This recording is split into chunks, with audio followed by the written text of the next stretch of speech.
I'm very excited because I am making some raspberry coffee. So, from the Ocean City Coffee Company, I am so excited. So, let's do this so I can make some raspberry coffee. Yeah.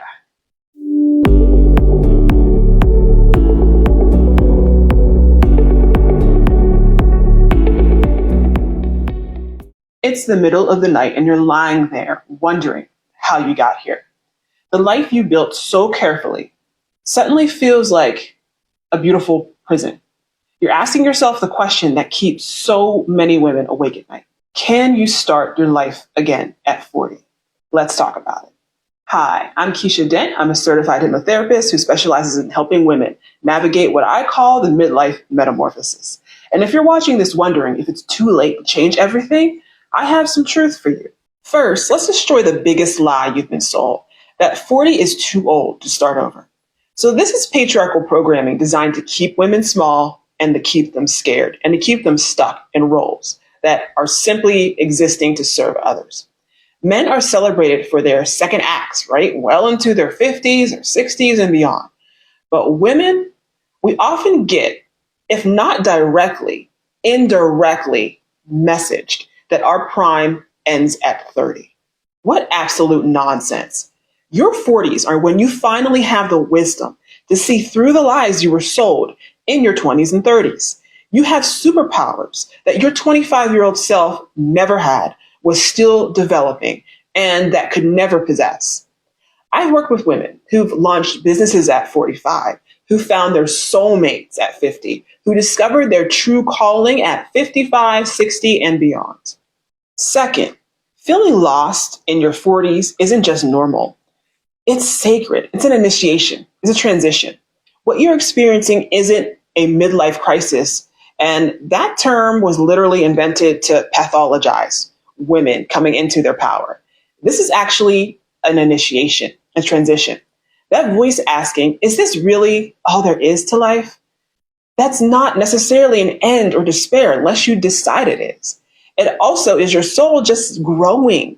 There's growing pains involved, and your soul is simply demanding more. The emptiness you feel when you arrive at this age isn't a sign that something's wrong with you. It's a sign that you've outgrown the container of your former life. The women who emerge from this threshold most powerfully, they're the ones who stop fighting the process and they start honoring it as the spiritual awakening it truly is. So why is 40 so special? Because you're standing at the threshold between the first half of your life, where you lived according to other people's expectations, and the second half, where you get to take all of that accumulated knowledge, all of that accumulated experience, and you get to live according to your soul's blueprint. The anxiety, the restlessness, the deep knowing that something needs to change, that's your spiritual GPS recalculating because you've been driving toward the wrong destination. Now, maybe you're facing divorce at 40. Well, let me tell you something. You're not starting over. You're starting. And it's so important to reframe this traditional and often very harmful way that we look at this area of life. After years of accommodating and shrinking yourself to fit someone else's vision, you finally get to discover who you are authentically. Or maybe you're at 40 with limited financial resources. Your bank account does not determine your possibilities. Some of the most profound transformations I've witnessed happened because women had to get creative. They had to trust their intuition. They had to build something from nothing.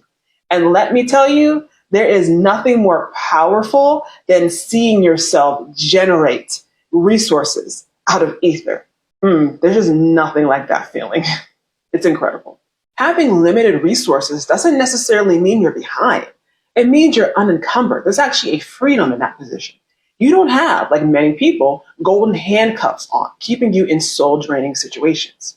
So how do you actually restart your life at 40? So here's the thing.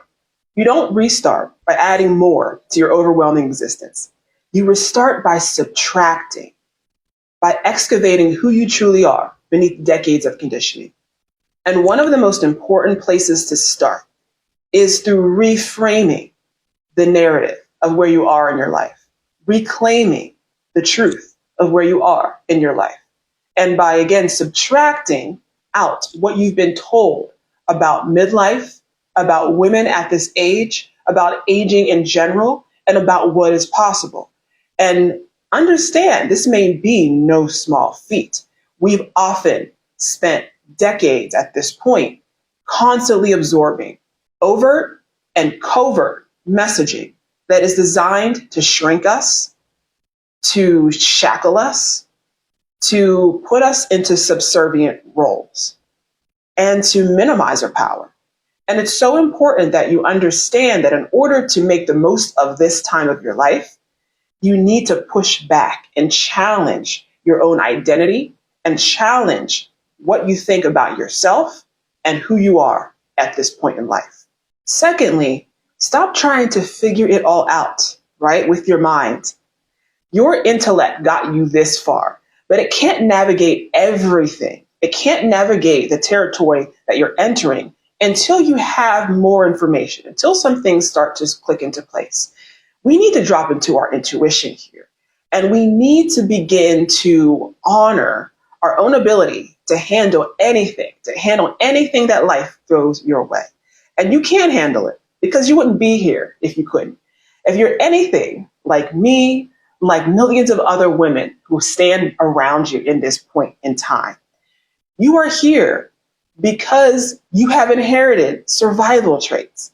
You were able to pivot, to duck under obstacles, to overcome obstacles, to jump over them, or to directly slay them right in the mouth when you need to, in order to make it to where you are right now.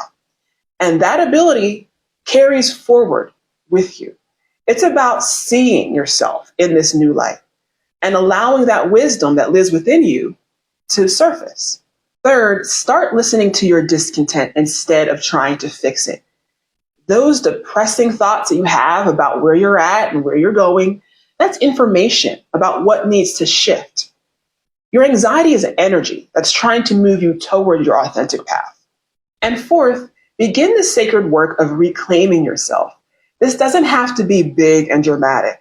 This isn't about breaking the bank. This isn't about changing careers on a whim or suddenly uprooting and moving to Costa Rica, although you can do all those things. By all means, do it if that's what you feel like and you know that this is right for you. However, you can start small. It's simply about remembering who you were before the world told you who you should be. And it's simply about getting back in touch with what you truly desire and what you really need out of life. And to be honest, to be willingly honest about what isn't working right now. Here's the truth. You're not starting your life again at 40. You're starting your real life. Everything before this was preparation. Everything after this gets to be authentic and powerful. The women who look back at 80 with the most satisfaction, they're the ones who answered the call when their soul demanded more. They refused to believe their best years were behind them. As long as you have breath, you're not done. So stop asking, can you start your life again at 40? And start asking, what wants to be born through me in the second half of my life? Because the answer to the first question is yes, absolutely, unequivocally, powerfully, yes. And the answer to the second question is waiting to be answered by you and only by you. If this resonated with you, drop a comment below with ready and let me know what wants to shift in your life. And if you're ready to dive deeper into your own midlife metamorphosis, check out the link below. And also look out for something that I'm putting together in the future that is going to help kick off this process, right? So it'll be my gift for you. I'm working on that, and I'll let you know when that's available. Your breakdown is actually your breakthrough. The question isn't whether you can start again at 40. It's whether you're brave enough to let the woman you're becoming finally emerge. Again, my name is Keisha Dent. I'm a certified hypnotherapist, and I want to remind you always that in order to change your life, you must first change yourself. Thank you so much, and I'll talk to you soon. Take care.